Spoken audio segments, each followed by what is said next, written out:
So to round out our general energy discussion and kind of tie it back into the larger context of my channel, I wanted to talk about green tech in the military, because this is a topic that's come up a little bit in the last couple of years, and look at what we've already looked at in terms of EV, energy generation, things like that, and how the government, how the military is approaching it, and see, is this more of a military aspect, or is this more of a consumer thing, or does it really not work for either? Now, in terms of my credits, you've got some options here. I talk about the Abrams X, the Hummer EV doohickey, the F-35 program, some other things kind of going around that, and of course, Peter Zion on all of these energy topics is a great resource to check out. In terms of videos, I did try to dim this because I realized this is like the only entirely white page in my slideshows, so I was like, I need to dim this so I don't blind anyone. Ryan Macbeth does a really good short on kind of the hot points, the high points of this concept of all electric vehicles in the Army. If you want to know more about the Abrams X, Task and Purpose has a pretty good video of it. And then the infantry squad vehicle that GM Defense, the EV Hummer doohickey, Jay Lono actually does a very in-depth view of it. Now, that is the diesel, or the conventionally powered one. It's not the all-electric version, but they do talk about it a little bit in that video. Now, in terms of the context, we need to kind of consider this, is these are already being tested and possibly to an extent in service that we may not be aware of. But we need to understand why these might be of interest, and I'll talk about this more in depth in a moment. But we need to look at the future battlefields that the Army is trying to prepare for and see that largely these are not designed for the Middle East. Like, these are not your patrol vehicles. These are not your up-armored Humvees. These are not your MRAPs. These are incredibly lightly armored, if armored at all, because there are some, like, door packages that go with that. And this is designed for mobility, more so than anything else. But we would be looking at Southeast Asia, so a lot of island hopping. The ability to airlift this becomes very important. The Korean Peninsula is always kind of a contentious area anyway. Difficult terrain, but once again, you can kind of isolate, airdrop some of these if need be. And then you have Eastern Europe, which is somewhat kind of similar looking to that background there. Now, of course, that's not in Eastern Europe, but you get the idea. So we need to kind of consider, what do all of these things, all of these EV, all of these hybrid, all of these energy efficient machines, how well do they do in the terrains that we're looking at? Now, in terms of vehicles, we also need to consider the types of vehicles the Army is generally going to talk about when they talk about trying to electrify their fleet. They do not mean every vehicle in most instances. Generally, when you hear them talk about it, it's like fleet vehicles. It's your usual vehicles. It's your, like, on-base cars, your vans, your, like, light transport type situations, not your Humvees, generally speaking.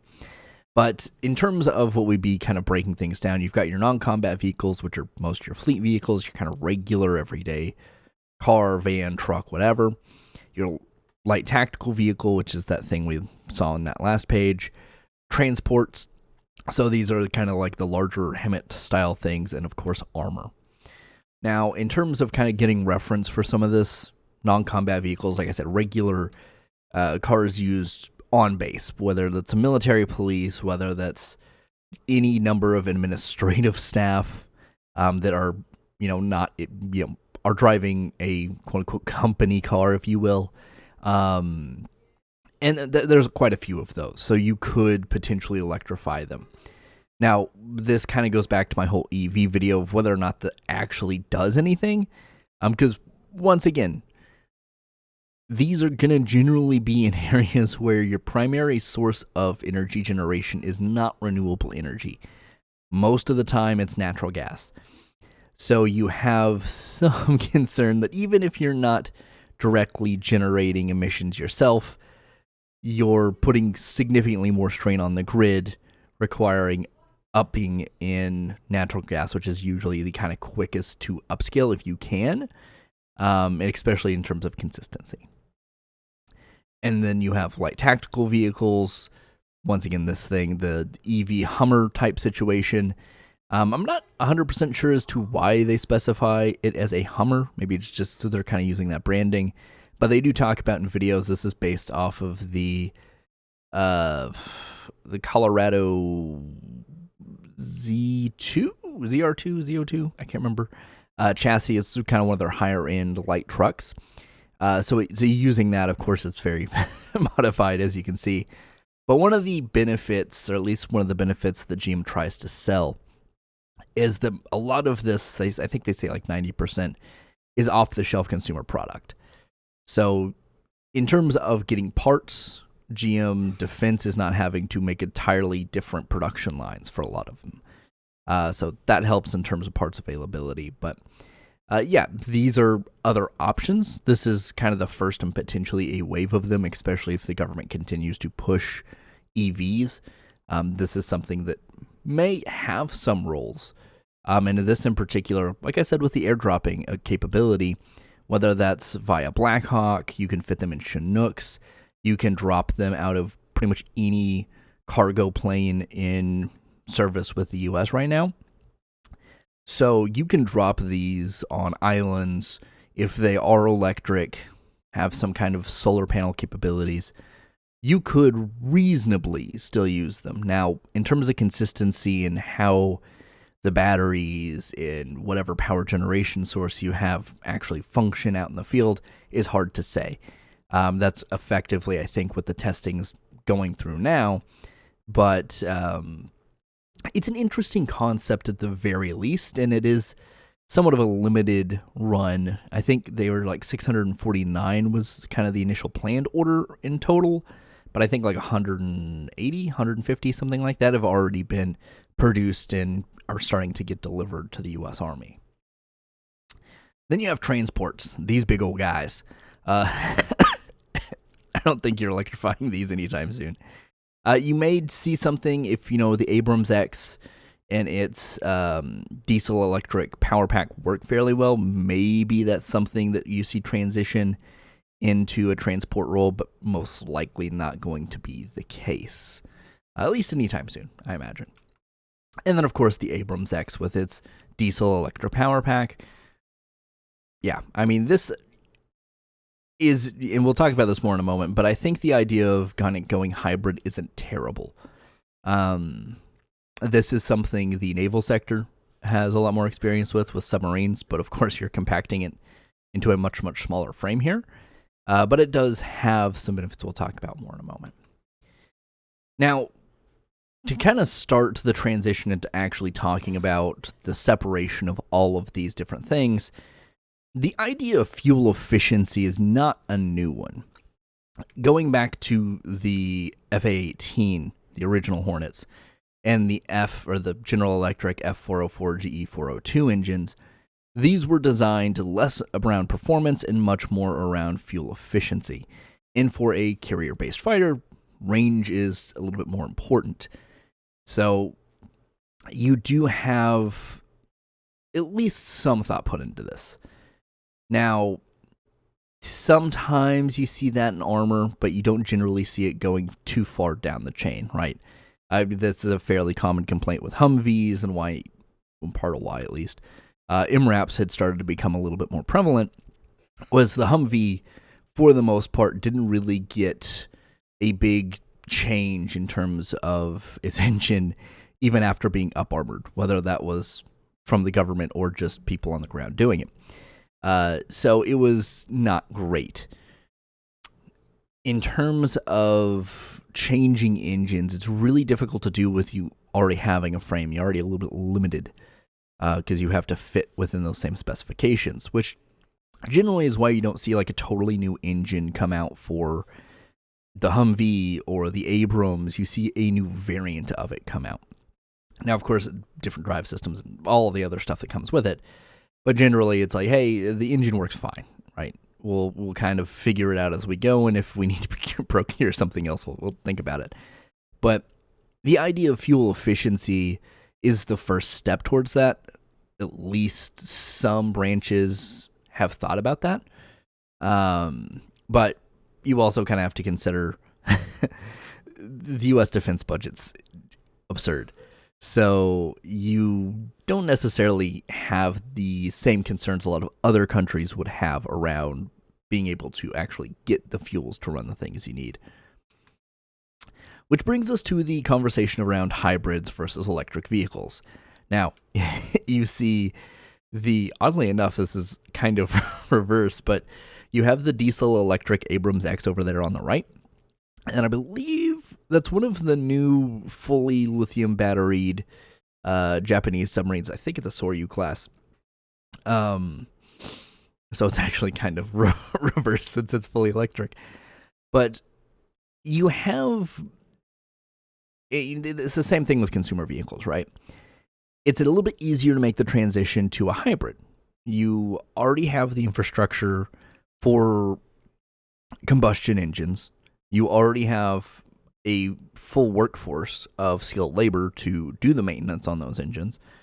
And instead of entirely reteaching them how an electric engine or a battery system works, you kind of have this intermediate ground where you kind of ease them into it with hybrids.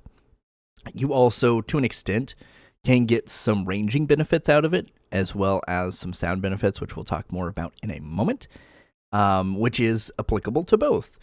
Submarines, one of their big things, obviously, is noise reduction. They don't want to be loud in the water. So if you can just run off of batteries, sick. But even going back to World War II, diesel electric submarines were pretty common. Put that over in the Abrams, you have its silent running mode. So you can be very effective in terms of ambushing. Now, once again, Abrams X is not this is not a production version of the Abrams X. We don't know what its final version will look like, but at least the concept is very interesting. So you have the hybrids being kind of this first step. You get a little bit more range. You can utilize all your existing infrastructure and workforce. And then you move into the full EV, which typically you'll see have a little bit of a hindrance in range, especially if you're in a more compact thing like a tank. And then you have the concerns over recharging, right? It's a little bit easier to take a thing of fuel out, put it into a tank or whatever, and it can get moving again. Now, of course, fuel's volatile, so you have to be kind of careful, especially if you're on a battlefield. But if you're looking at a battery, you have a little bit of a more difficult time in terms of finding a way to charge it, right? Because usually, sure, you may be able to bring a battery out there to get it going, but with that hindrance in range, if you're further out than you really need to be, you're probably not going to be able to do a full charge on whatever you're able to bring out there unless it's a comparable sized vehicle. So you do have some concerns. Of course, submarines a little different, obviously, than a tank, but generally that's kind of the basic concept here. Hybrids do get you some benefits. They get kind of the best of both worlds in terms of what you can get with combustion and then what you can get with your EVs. And then you have EVs, which kind of have some benefit, but also the kinks have not been worked out, right? They've not been implemented long enough in a military setting to really know how to fix some of the battery issues, the longevity issues, the ranging issues. So what are some of the advantages to the Chris Farley Great White Ninja powered by solar panels here? And that joke is obviously there for the noise signature. Ninja, quiet, made sense to me. Anyway, the big thing is noise reduction, obviously. If you've ever been around an electric car, you know they make very, very little noise. Kind of the same situation with any other, whether it's the light infantry vehicle or you're looking at the Abrams in its silent running mode where it's running off its battery packs. You have a big advantage in terms of sound. And this is something I believe the Task and Purpose video talks about in terms of the Abrams X, is you can hear a tank from a very long distance away.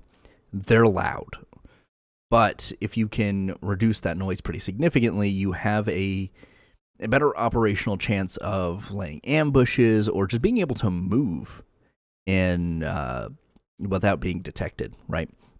So it at least makes maneuvering a little bit easier. So you have the benefit of being quieter generally. You also have fuel requirements pretty much gone. Now, of course, you still need to be able to generate power, and that's kind of where the possibility of in-field charging comes from. Now, as skeptical as I've been in my previous videos about the much larger scale kind of global use of solar and wind, having something fairly compact like this solar panel here with this battery pack in the field with the light infantry vehicle might not actually be a terrible idea. Now, I don't know if this is something they're testing or even if the output would really work for what that vehicle would need, but I would be incredibly surprised if this isn't something that's at least been talked about in this program. If you're dropping these off of a helicopter, whether that's the Black Hawk, the Chinook, or whatever's replacing the Black Hawk, or dropping it out of a cargo plane, if you can have a fairly autonomous unit, you can do a lot more in terms of ranging than those being just regular paratroopers dropped out into enemy territory potentially. So you can have some self-sufficiency there, but once again, and I'll talk about this more in a moment, this has not been proven. So we're really not sure of the shortfalls, but there are a couple that get brought up in these conversations. And then you have response time. One of the biggest advantages the EVs tout is they're more responsive, right? You have a drive system that is purely battery powered. You do not have an engine that's going on. They're generally simpler machines to an extent. So it's a little bit more responsive. That's good. That's great. And if you're in a bad situation, it could be a matter of life and death potentially. Now, is it going to be a big game changer? Probably not, but it's still something that gets talked up whenever you're looking into these subjects. Now, if we look at the disadvantages, and I'm not against renewable energy or kind of to an extent EVs, even though it seemed like it in these videos. But one of the biggest things I think that, especially from a military context, is going to be a problem with any kind of EV is sourcing. We looked at this previously when I was talking about EVs, but as you can see, electric cars use a lot of different materials. And if you go back to that video, you'll see most of the materials we need, primarily for the batteries, we do not produce indigenously and largely come from countries that we would not necessarily be hostile towards or hostile towards us, but we're not on the best of terms. So you have a bit of a problem. And as kind of an aside to that, even if those materials are not coming from China, is usually the large one in this instance, even if they're not coming from China, they're usually refined or processed in China. So you have a bit of a complicated supply chain, which brings us back to the whole F-35 thing. The government just stopped accepting F-35s at a certain point because there was a question of sourcing on a magnet.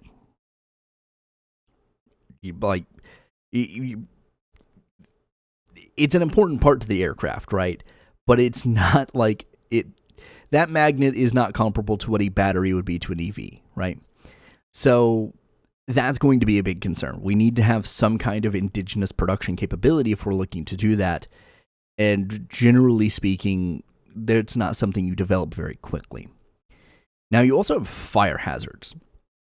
For consumer cars, that's less of a problem because generally you know what the conditions are in terms of operation.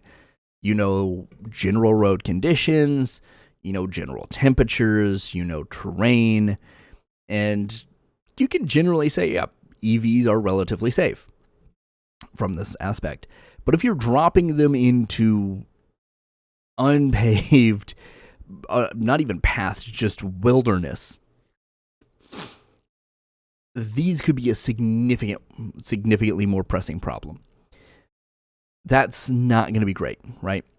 Because a lot of times when this happens, there's a fault or failure in the battery, and the materials used to produce the battery don't go out. So if you drop the light infantry vehicle, something happens, that squad of 9, even if they get away from the vehicle, are unable to put out that fire themselves. That vehicle's lost. Right now, I guess, one of the benefits is the enemy's not getting it either, because that thing is burning itself to the ground. But if you're dropping in any of the areas we talked about previously, if you're looking at Southeast Asia, it's very tropical, very wooded. Most of these tropical areas typically have quite a bit of foliage. That's not great. Not an ideal situation. Now, if you're in a little bit more urbanized area, that makes it easier, but once again, a lot of these smaller islands aren't necessarily going to be fully urbanized, right? Same thing with the Korean Peninsula. There are urban centers, but there is still a lot of wilderness. There's a lot of hills, there's a lot of trees. And then you kind of have the same deal in Eastern Europe. Now, of course, you may have a little bit more infrastructure there, depending on where you're at. But once again, as we've seen in Ukraine, the ability to operate, obviously, on not great roads or just not roads at all is pretty significant. Now, in limited use, I do think the light tactical vehicle is an interesting concept and could be effective, which seems kind of what at least the testing is going to probably turn out. But it's still one of those things that's like, I don't know that this general adoption of this is not necessarily the best idea. Recharging is also a disadvantage, right? We talked about the ability to charge in the field being an advantage. Not knowing how to do that is a disadvantage. That's more equipment your team has to carry. That's more geographic regions you have to really be able to work in. And as we can see here on this chart in the bottom right, Southeast Asia is not great for solar power. The Korean Peninsula, not great for solar power. Eastern Europe, not great for solar. So you're probably carrying battery packs, which once again reties back into the fire hazard aspect of it. Now, there are other ways to do that, obviously. Those are kind of just the ones that popped up off the top of my head and were the most topical for this. But you're not relying on some of these easier situations, right? You're doing something more manual. You're using muscle, manpower to generate this in some form or fashion if you can't bring batteries or whatever else happens. And then you have the limited effective range. Now, if you have a consistent, reliable energy source or means of producing energy, range is less of a question. But it is still something that EVs have shorter ranges, especially if you're going through difficult terrain. We also have to consider that temperature is going to play a part, right? For Southeast Asia, a little bit less of a big concern, but extreme heat and humidity is also not great for electric vehicles, so bit of a problem. Korean Peninsula can kind of go both ways, right? It's not necessarily tropical, and it does get quite cold at certain points of the year, and cold's significantly more difficult for EVs to operate in. And then you see the same thing in Eastern Europe. So while I don't think the light infantry vehicle is a bad idea, the Abrams X are a bad idea, I think we will see different versions for production when they get to that point. So, what are my personal thoughts? Well, whenever we talk about military grade anything, if you've been around like military YouTube stuff, you will definitely hear at some point them say military grade just means made by the lowest bidder. And if you're looking at batteries, that's a problem, right? Batteries, A, are not cheap, B, do not have great durability or longevity, and C, are huge fire hazards if they are not produced properly, and if they're not maintained properly, and if a fault happens, right? So this is why you don't see any like big sweeping pushes for off-road vehicles to be electrified.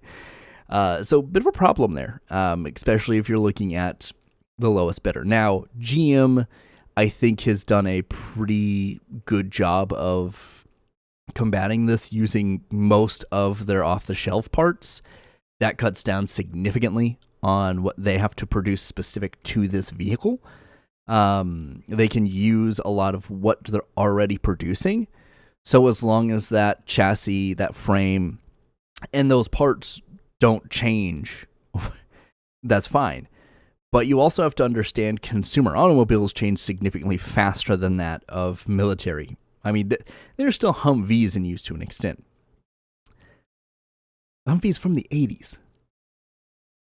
So, yeah, I don't think everything that GM is producing right now for the Chevy Colorado is going to be the same or usable in that 20, 30 plus year time frame. Now, once again, these are not being adopted in large numbers, so we'll see, but, which leads us to the whole environments and testing thing. It will be really interesting to see how the purely electrified EV Hummer, whatever you want to call it, works in these tests, right? Because they do have a combustion engine version of it. That, fine, great. That's going to work pretty much exactly as you expect it to. The battery's questionable. The whole putting it out there without really any kinds of means of generating electricity is a thing. But the more of these go through testing, the more we'll know. And that's really kind of just where we're at. We don't know. GM has been pushing this. They've already delivered quite a few of them. The Army's testing them. Like I said, 649 is not a lot, but it is just the kind of initial talking point. So if this does well, maybe we see wider spread adoption, but this is not going to be, from my kind of perspective, this is not replacing the Stryker. This is not replacing the MRAPs. I don't even think this may replace that many Humvees that are still kind of in service. So yeah, it will have a role, but I think it's going to be a very specific one, and I don't think that people need to freak out because we're electrifying our Army. It will have a purpose.